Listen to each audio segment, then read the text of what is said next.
actuellement, ce qui est intéressant, ce n'est pas la deuxième vague de coronavirus, parce que celle-ci c'est une vague de grippe, d'un virus qui mute et qui va sans doute nous concerner pendant de nombreuses années.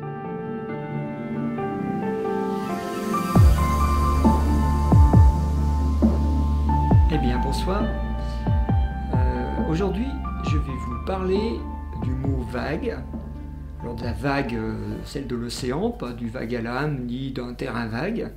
Je vais vous parler donc de la symbolique de cette deuxième vague, de ce que l'on appelle des mouvements répétitifs, comme les vagues qui viennent se briser sur la plage et qui ne s'arrêtent jamais parce qu'il y a quelque chose qui anime ces mouvements et que l'on ne voit pas. Alors ce qui est intéressant en médecine symbolique, c'est que l'on sait que les manifestations, on constate ça, les manifestations sont toujours issues de problématiques d'une source qui anime justement ces choses-là et qui est inconsciente. Parce que dès que l'on prend conscience de l'origine d'un phénomène, il s'arrête, s'estompe, disparaît ou change. Alors, la vague, on va parler aujourd'hui de la vague de l'épidémie, puisque c'est ça qui est d'actualité et puis tout le monde parle de ça, mais je vous parlerai dans une deuxième partie d'une vague beaucoup plus lointaine et beaucoup plus profonde, qui est aussi à l'œuvre actuellement et que l'on voit moins, bien qu'elle pourrait se développer rapidement et plus rapidement qu'on ne pense. C'est d'ailleurs pour ça que je vous en parle. Donc la première chose, la vague de l'épidémie. Alors ça, c'est hyper simple, il y a des épidémies de grippe par exemple, tous les ans, c'est une vague saisonnière, on appelle ça, parce que le développement du virus est lié bien sûr à des terrains immunitaires favorables, c'est-à-dire on est tous porteurs de quelque chose que l'on développe ou pas. Donc c'est nous qui développons la vague et elle est liée bien sûr aussi aux conditions extérieures et notamment les conditions atmosphériques, la température par exemple. Donc on sait que par exemple tous les hivers on a une vague de grippe qui vient gripper les gens. Je pense que ça mériterait de faire une petite vidéo sur le mot grippe aussi. Et ça va venir s'amplifier comme une vague. C'est pour ça qu'on appelle ça une vague, parce que quand on regarde les statistiques, on va voir que ça fait une montée très très rapide, comme une vague, et puis une chute tout aussi rapide derrière, en attendant la prochaine vague saisonnière. Alors actuellement, ce qui est intéressant, ce n'est pas la deuxième vague de coronavirus, parce que celle-ci c'est une vague de grippe d'un virus qui mute et qui va sans doute nous concerner pendant de nombreuses années, comme le virus de la grippe ou les rhumes ou d'autres phénomènes saisonniers. C'est pas ça qui nous intéresse. Ce qui nous intéresse, c'est le symbole. Alors, le symbole du coronavirus, de cette épidémie de 2020, en fait, on l'a déjà rencontré, on l'a déjà connu il y a quelques années, quelques dizaines d'années, et on en a déjà parlé avec Rose dans une vidéo, mais je préfère le répéter pour que ça soit bien clair pour tout le monde. Le coronavirus, c'est un symbole de division et de manque d'expression, c'est-à-dire ça va toucher d'abord le nez, l'entrée du poumon, ce qui nous permet de respirer et de vivre. Voilà.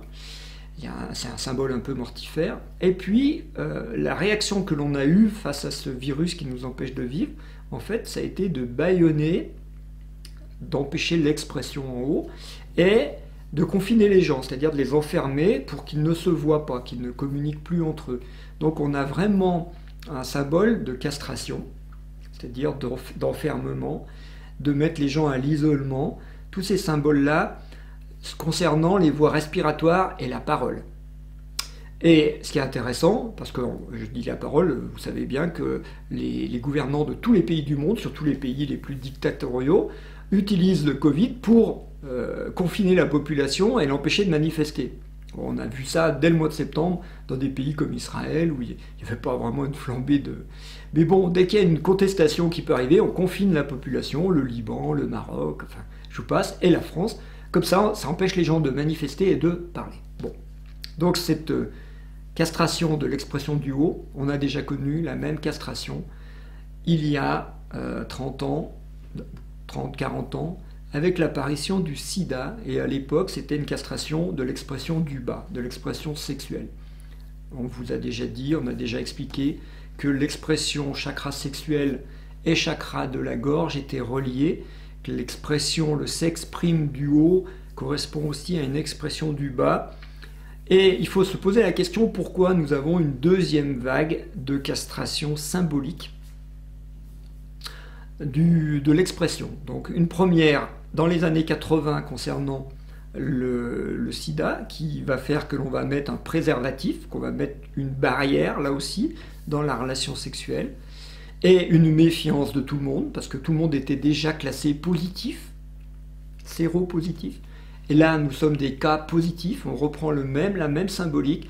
Ce qui est dangereux, c'est les gens qui vont bien. Les gens qui vont bien sont présumés contaminants, positifs, exactement comme en 80, avec l'épidémie du sida. Il y avait des gens qui étaient séropositifs, qui n'avaient aucun symptôme, et qui étaient supposés contaminants alors qu'ils allaient très bien. C'est intéressant, parce que ça fait deux vagues de castration symbolique sur le symbole de la sexualité. Nous, ce qui nous intéresse, c'est l'origine. Qu'est-ce qui a créé ces vagues? Si on remonte dans le temps, on arrive dans les années 60 avec une libération sexuelle qui fait suite à des milliers d'années où on a brimé, interdit l'expression sexuelle en disant que c'était diabolique. Là ça devient intéressant.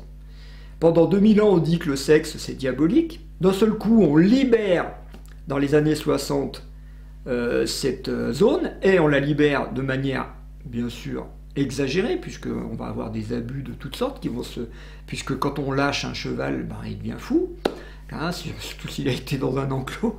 Ce qui est intéressant, c'est qu'on voit que il y a ces 2000 ans d'interdit, on libère, et derrière, on a un effet de retour de bâton, avec une première vague d'interdit sur le sexe, deuxième vague sur l'expression orale.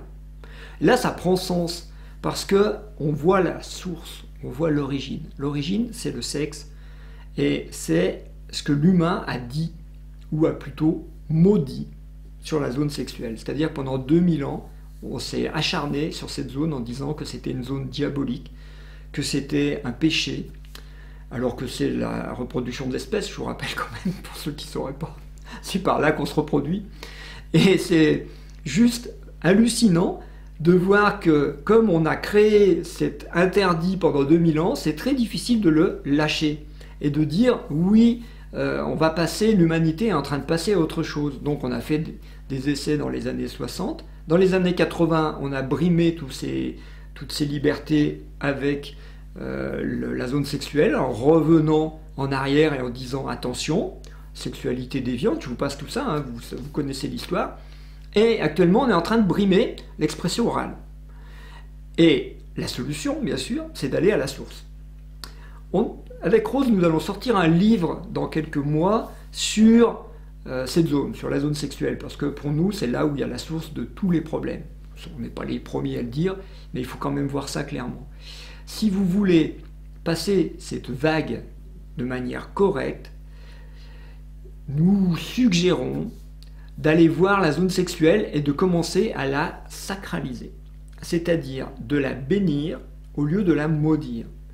De bénir l'expression, en ce moment, je m'exprime devant vous, je devrais bénir ça, parce que c'est béni de pouvoir parler, de pouvoir dire ce que l'on pense, de pouvoir dire ses émotions, de pouvoir partager avec un autre humain, c'est béni. Au lieu de ça, on nous dit c'est interdit, c'est dangereux, etc. Regardez d'où vient la source de cette, j'allais dire de cette pantomime, parce qu'il y a quelque chose qui est vraiment décalé complet, ce n'est plus l'époque. L'humain est conscient, l'humain est devenu beaucoup plus conscient des phénomènes, et vous pouvez voir la source du phénomène en observant, comme je le fais, tout simplement l'histoire. Qu'est-ce qui s'est manifesté au cours des siècles? Qu'est-ce qu'on a manifesté dans les 10 dernières années, les 20 dernières années? Qu'est-ce qui s'est concrétisé dans le collectif de l'humain? Et aussitôt, on a la piste symbolique qui nous amène à la source des problèmes. La source des problèmes, sur cette deuxième vague épidémique concernant l'expression, c'est ce que l'on a maudit sur la zone sexuelle, tout ce que l'on a interdit sur la zone de la création, qui est la zone sacrée et la zone divine. Donc je vous invite à regarder ça attentivement et à inverser la tendance pour que les vagues s'arrêtent et puis qu'on retrouve un calme qui va nous permettre tous de nous exprimer et de dire ce que l'on a à dire. Voilà, à bientôt.